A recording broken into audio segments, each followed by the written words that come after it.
you so much everyone for your listening to our speakers for the workshop today. So now comes the time that you are waiting for. So I have one question for you. Do you have questions? Of course, this is the question that I hate the most, but ask the most in my class. And I noticed that most of my students, when I ask this question, just say, keep mum and ask nothing. So which is very bad. But it also reminds me of my time when I was a student. And then it made me hate myself so much back at the time. So without further ado, let's move to our question and answer session. So I hope that after listening to all the inspirational speech and to all the useful sharing from our speakers, you have a lot of questions to ask. So please feel free and don't be shy, be brave to ask questions and raise everything that you have in your mind or the doubts to ask to our speakers, three gorgeous speakers here. So before you ask questions, I would also remind you that please try to kiss your question. And by saying kiss your question, I don't mean that you could kiss it and ask question, but please keep it short. So make sure your question is understandable and please try not to make it too long or complicated. So if you have a question, please raise your hand and then we will approach you. Please, you have one.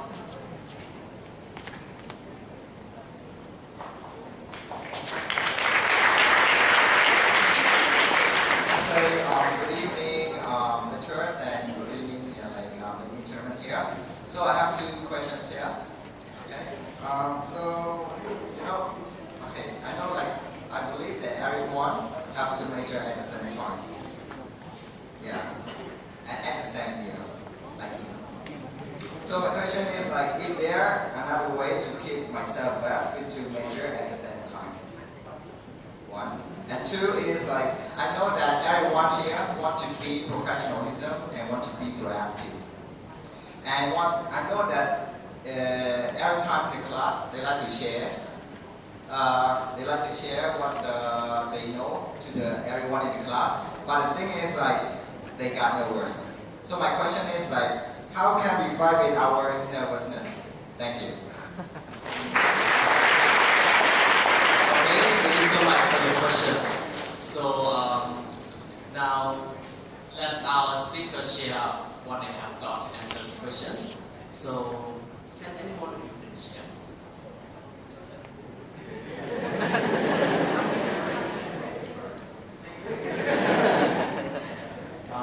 Let me answer the second question because when I was a student, I took only one major, which is to me the best choice.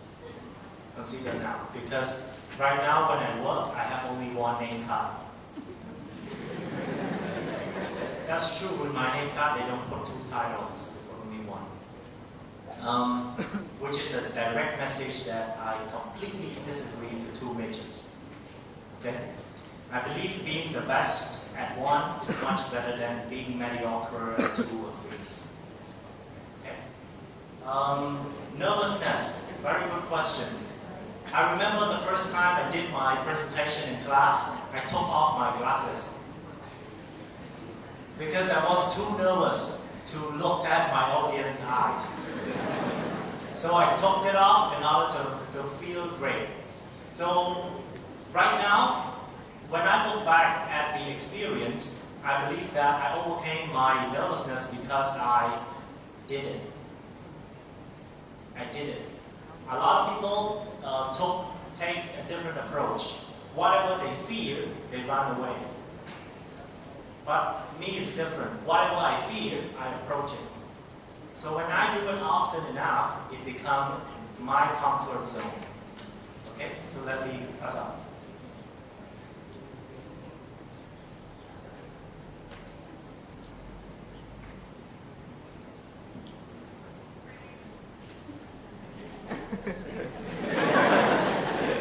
Sorry. So I'm sorry about earlier that I paused because I thought I had a little time, so I had to cut off. So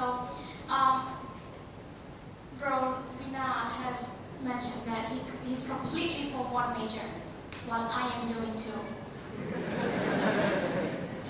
And I do believe that people have their own different potential. No matter how many majors that you approach or no matter how many majors you take, you have your own ability. So it's your choice. You cannot say, you do one major, you do two major. You cannot say that. If your ability can reach that,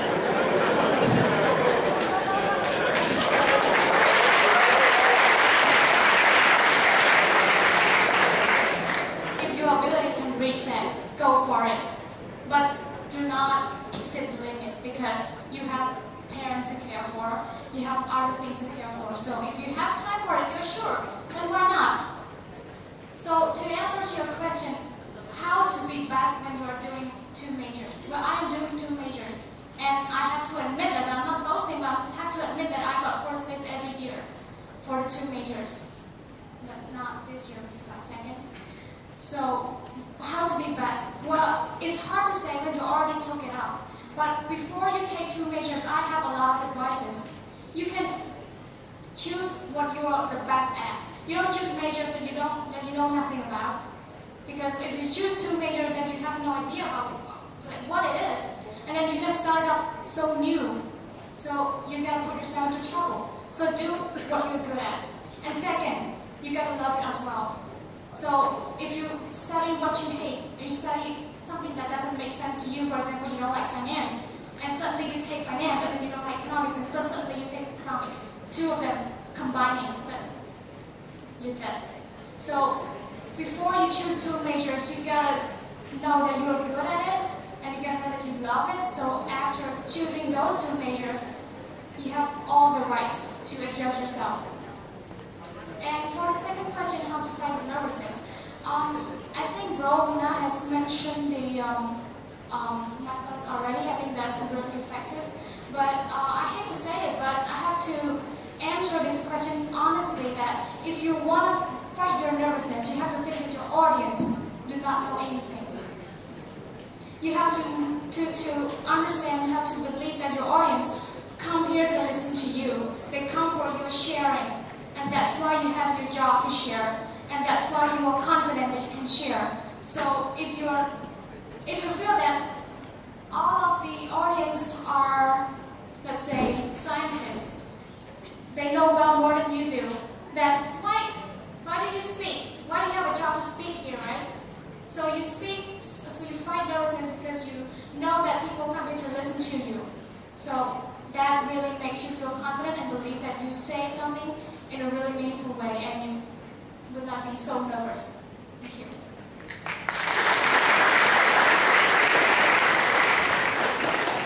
To begin with, I want to say that situations change and sometimes the flame of passion can go out. I think that 4 years ago, little did I know that I probably took the wrong turn when I went for another university besides IFL. So after graduating from Tillicum High School, I was really ambitious. I was starry-eyed. I was young. I was motivated. I was encouraged. I wanted to do everything that I could. I just wanted to do so many things. And I had so many interests because even before graduating, I loved reading economics. I loved reading politics. I loved to learn more about Karl Marx, about Alfred Marshall, about the great people who finally changed the world with their revolutionary ideas. But little did I know that I took the wrong turn when I went for economics at another university. So at first, I was really inspired. I wanted to be somebody who knew a lot and somebody who could discover something, right? I heard about master's degrees, I heard about PhD, I heard about all these levels that you can climb in your academic life. I believe that if I put enough effort, I could go as far as I could. But that didn't happen. Why? Because I later realized that the teachers, my economics teachers, couldn't help me to learn what I wanted to learn. And probably it was because I didn't consult enough with enough people. I think that one of my aunties encouraged me to go to Rural in order to study economics. But my mom said, at Rural, teachers don't speak good English, and you want to study economics in English so that you can pursue your master's degree in an English-speaking country. You can get really good Cambodia, because there they teach you in English. However, in the standard economics course, you would have econometrics, right? You have econometrics at Nông, you have econometrics at Rule. But at the University of Cambodia, that is not part of the curriculum. There's no econometrics. It's a combination between mathematical economics and statistics. And if you want to be an economist, you have to know serious, complicated, sophisticated statistics. And I wanted to be an economist back then, 3 or 4 years ago. But what happened? I was really upset, I was disappointed, and then I kind of lost trust in my teachers. I kind of lost faith in myself. And so I started dropping my effort. And I went for IFL more. I put more effort into IFL. To respond to your question, I would say that you have to know what you want to study. And once you've made the decision, go for it. And go for it with the desire and with the passion to achieve it. But as I said previously, sometimes the flame of passion runs out. So sometimes you just can't expect things to go the way you want it to all the time. And I think this can be applied to many students who take up 2 or 3 majors. Usually they would put more focus at one major at a university, and then in the second school a little less effort, and then the third school probably a lot more or less. And I think that there are 3 things that you can learn from me when it comes to handling 2 universities. Time management. I did not have time management. Like I said, as a college student, I didn't like schedule. I didn't like to force myself to study 2 hours to subject and that subject. That's number 1, time management. Number 2, be persistent. Okay, number 2, be persistent. So if you're going for 2, take them seriously. All right? Take them seriously. Otherwise, you'll be only successful at one university. Like I'm only successful at IFL. And at the University of Cambodia, nobody knows me. Nobody knows my name. Nobody knows that I'm an outstanding student at the other university. Probably some do. But I'm sharing with you this experience. So be persistent. And finally, it's all about marks, right? I agree with Rose that marks don't define who you are as a learner. Now that's true. There's a lot of truth in that. But at the same time, you also have to look differently. The transcript is everything. What happened to me at UC? I forgot to go, take my final exam. Now that's interesting, right? I'm an outstanding student, but it might sound like I'm really cautious, I'm really dedicated, but I did seriously forget to go to take my final exam. And then I asked the head teacher to resit the exam, and he didn't allow me to. He said that it was summer course, and you just couldn't. I wouldn't allow you. And so I have a fail. I expected to have a fail on my transcript. But then I had to contact my teacher in order to help pump my score to 60 so that I can study with scholarship. So I think that I screwed at other university. And that is my personal experience. I sucked at other university. And as time went on, my flame for economics just went out. And I couldn't relit the candle of passion. Now I don't have any passion for economics anymore. I'm going through the direction of education or physical and emotional training in the workplace, social psychology, and stuff like that. So that's my response to the first question. My response to the second question, how do you tame nervousness? I agree with Bong Lee now when he said that you have to face your fear. Because that is the starting point, right? Before you do something, you have to face your fear. Because if you're unable to pass through that fear and let it overwhelm you, you won't be able to do it. But let me tell you from the perspective of public speaking.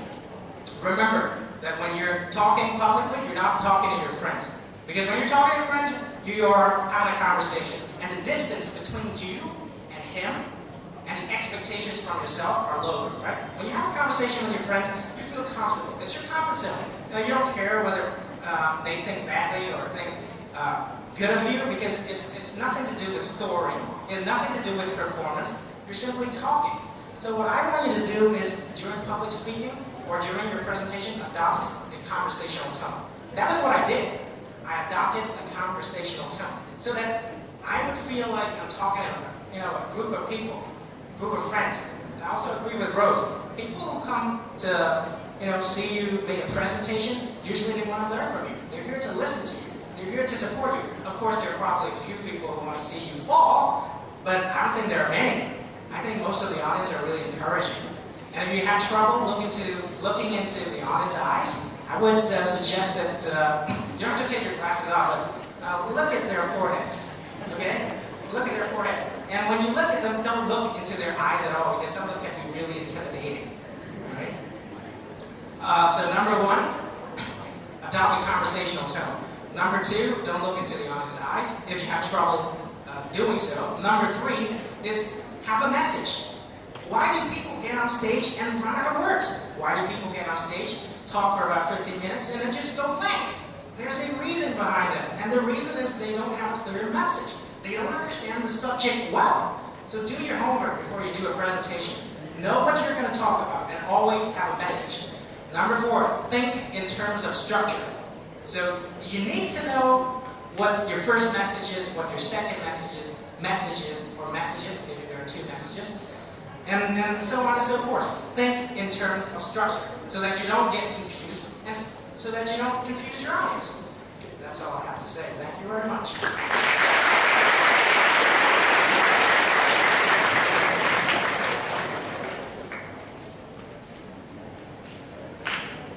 Thank you so much for our panels for such a great explanation.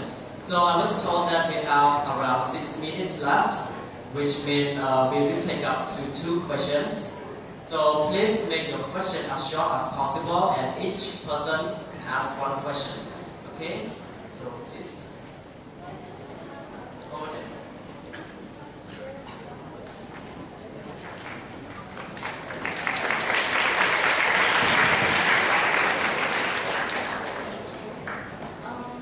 Good afternoon, everyone. And yeah, I want to say that I learned a lot from the speaker there. And so here's my question. As entering to the university, actually there are many things to do, including doing assignments, or it can be a self-study like reading book, or anything else that can develop or improve the self-development.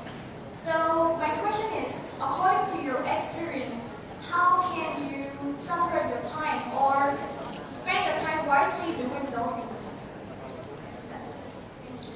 Okay, thank you for your question. So I would like to direct this question to Ms. Rose first. Thank you. How do you devote your time to all the work that you've given from the university? Well, if you talk about time, technically, you spend all your sleeping hours and all the eating hours and all the entertaining hours for that university, if you talk about technically. But you never spend full time doing anything. You have to cut that off. That is a must. Even if you're doing only one university, you have to cut that off from something else in order to do that. So you cannot find perfect time to finish everything. But in order to do it wisely, you have to know what that work is. So for example, an assignment. Do you understand the assignment? If you don't do it the fastest way, approach a teacher. What is that? If you already understand it, then start doing that. But you can procrastinate, of course, but you have to wisely procrastinate. And for example, if it's a quiz, then how many days do you have for a quiz? And how many work do you have in order to be good on that quiz? And what are the works you have to finish within that time frame? So you gotta divide it, you gotta cut that off. And how much do you want it to be successful? So if you want to be really successful in your university, then you have to make more time than you do it on other things. But never go off the limit. That's what I would suggest for now.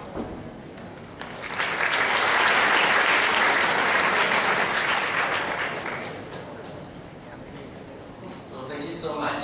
We might move to another question. So come on. Well, I'm holding your mic. question is a little bit funny, but I just want to know from Mr. Bandrong, and what are the techniques to be an outstanding student? Why are you an outstanding student? So at the moment I heard that you learn vocabularies from the dictionary. That was truly amazing. So I just really want to know what are your techniques to be an outstanding student. I am sure that this question is deep down in everybody's heart. Thank you. Thank you so much. That's such a good question. So I want to give this honor to Mr. Bandrong. I'm really going to have trouble answering that question because we don't have enough time. I'll try to make things simple and short. Let's see how far I can go. About the outstanding student. Everybody says outstanding student, outstanding student, outstanding student. My question back to you is, do you think that being an outstanding student is a title, or is it flesh and bones, brain, and everything? Do you think it's a title? Yes and no, right? Yes, it is a title. That's what you get, right? Valedictorian speech. People, look at you in a more respectful way, and you can be confident. But basically, it's about here. Okay? For example, you guys are pursuing your BA or BA here. So you know that what you're doing is an English degree. An English degree. So what do? What do? Improve your English. That's just as simple as that. And what I did was that I kept constantly and never-endingly improve myself when I was a student. Even until today, I still do so. But since I have less time, I also have less time to devote my time to doing all those things. But let me share with you. Number one, vocabulary inventory. When you come across words that you don't know when you read a book, some teachers or some textbooks would prescribe skipping it. Try to get the main ideas, right?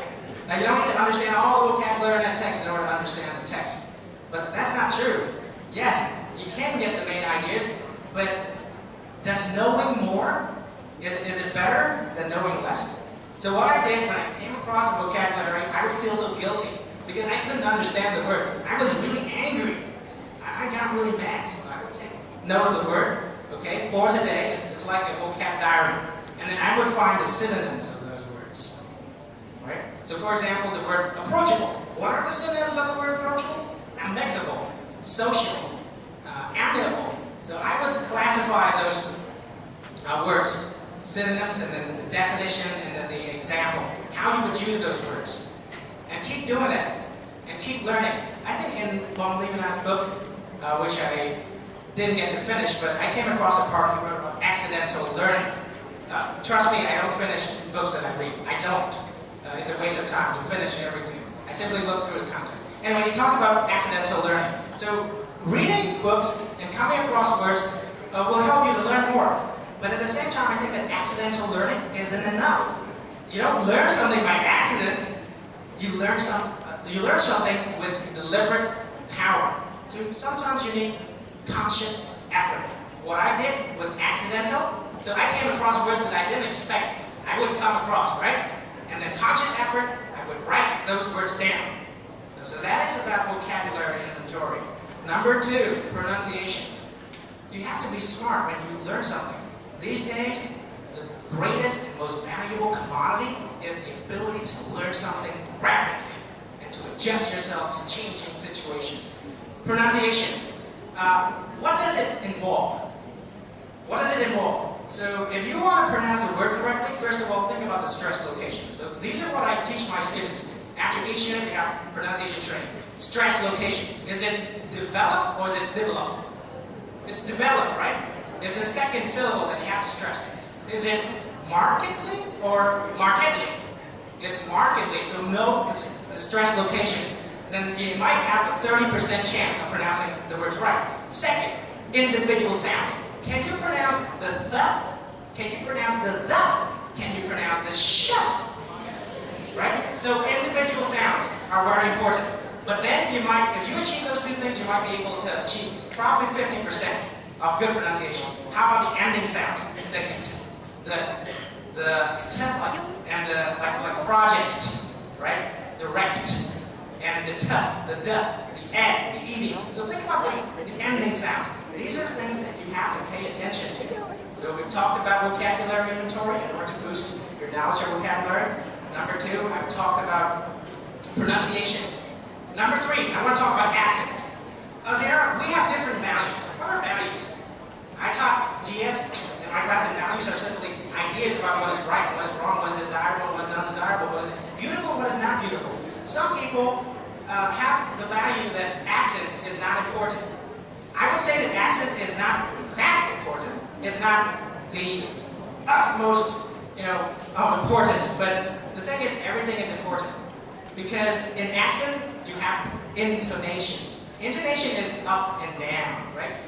You can robotically pronounce words correctly. I can go to school, right? Perfect pronunciation.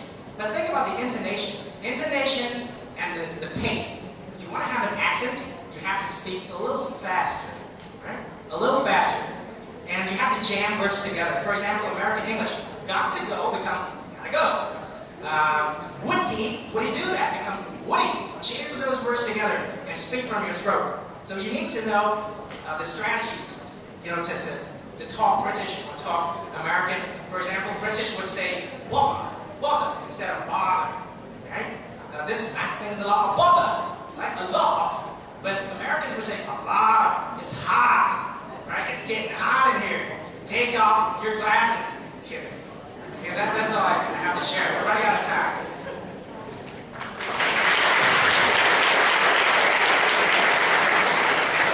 Alright, so now we have one last question. So anyone can ask?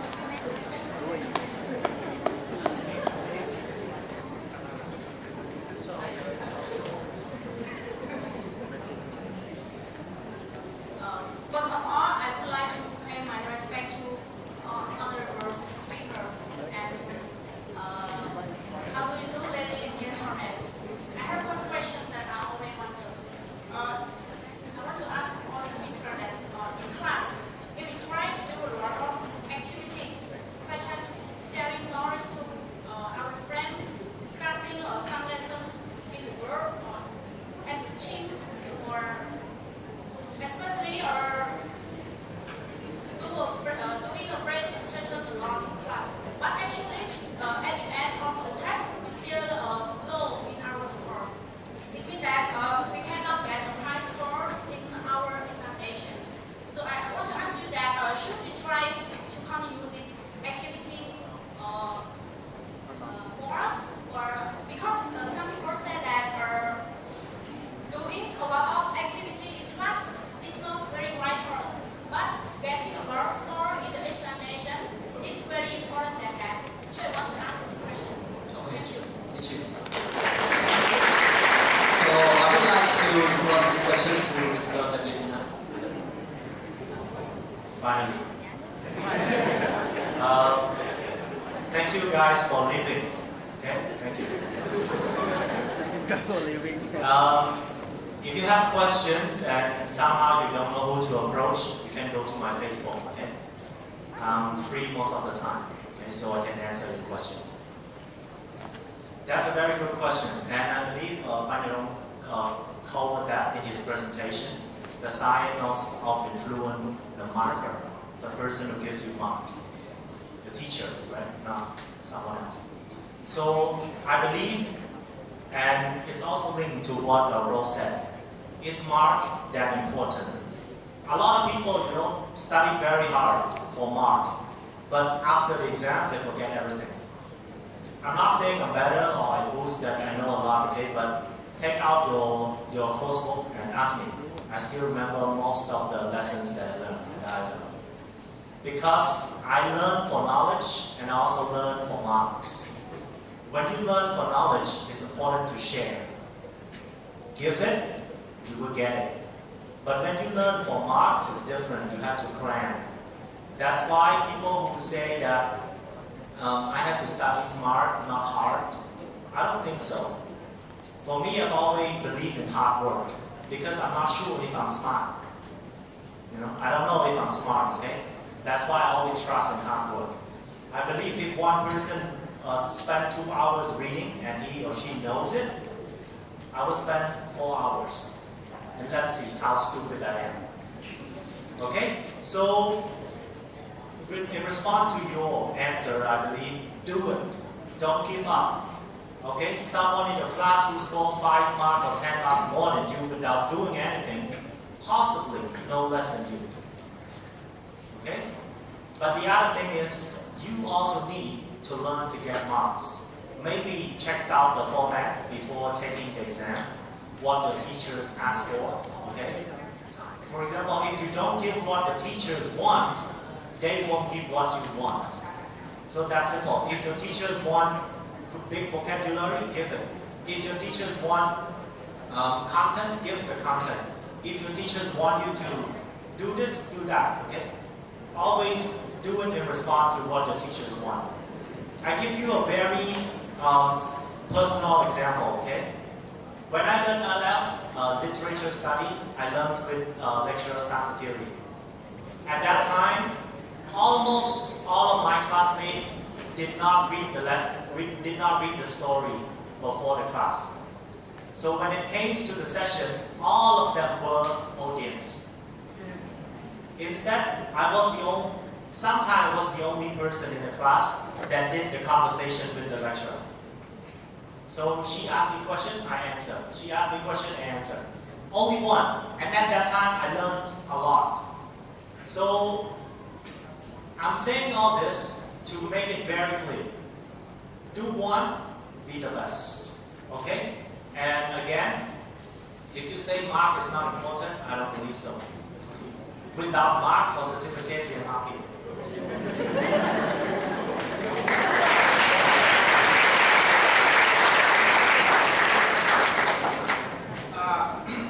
I just want to give you some helpful strategies in improving your English. For example, if you're studying core English or writing skills, then you know what it takes, right? It takes good language.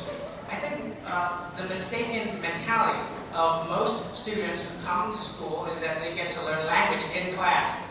Come to school and you learn language. I don't think so. I bet that if you spend 2 hours watching a movie, you learn more language than coming to class, right? Because in your classroom, your teacher doesn't get to cover everything. He doesn't get to, have a conversation with you in English. He doesn't get to point out this and that. Probably Mr. Omsorgyum is the only teacher who would spend so much time in pointing out mistakes and errors and what to avoid. But bottom line, you have to be independent. You have to be active. And that's just in class, but when you're on your own, right? So try to read more, try to listen more, and be selective and be attentive. For example, do you want to avoid grammatical mistakes? Be attentive. What's the preposition that goes with comment? Comment on or comment in? Comment on, if you're using reference to or reference on. Reference to, make a reference to. But what about mention? Mention on or mention about? Mention about. I have learned a lot from Lecturer West. He has never been my teacher at all, but I've learned a lot from him. Because in class, he would tell us that he pays attention to such minor things. And remember, minor things can make a big difference. Tiny changes can give you huge results. So if you want to learn language, pay attention to small details in the use and in the form. There's another thing that I want to talk about. Watching movies. Watching movies is so important. If you want to improve your language, especially your natural kind of language collocations, watch a movie with a subtitle. You learn more when you watch a movie than you listen to other people or when you listen to your teacher. Watch a movie over and over again until you remember what the speaker is going to say the next minute. Keep doing that. Listen to the speaker, read the subtitles, watch their mouth, how they move their tongue, how they move their lips, watch their gestures. That's another thing. I cannot talk in terms of structure. That's one last thing. I think that most English students approach the learning of English wrongly. They think that remembering words and being able to use them is enough. No, if you want to learn a language or acquire a language, you have to feel it. Feeling is the starting point of everything. If you're saying that I'm angry, then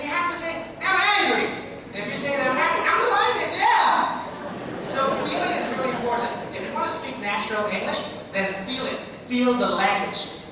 Feel. That's it.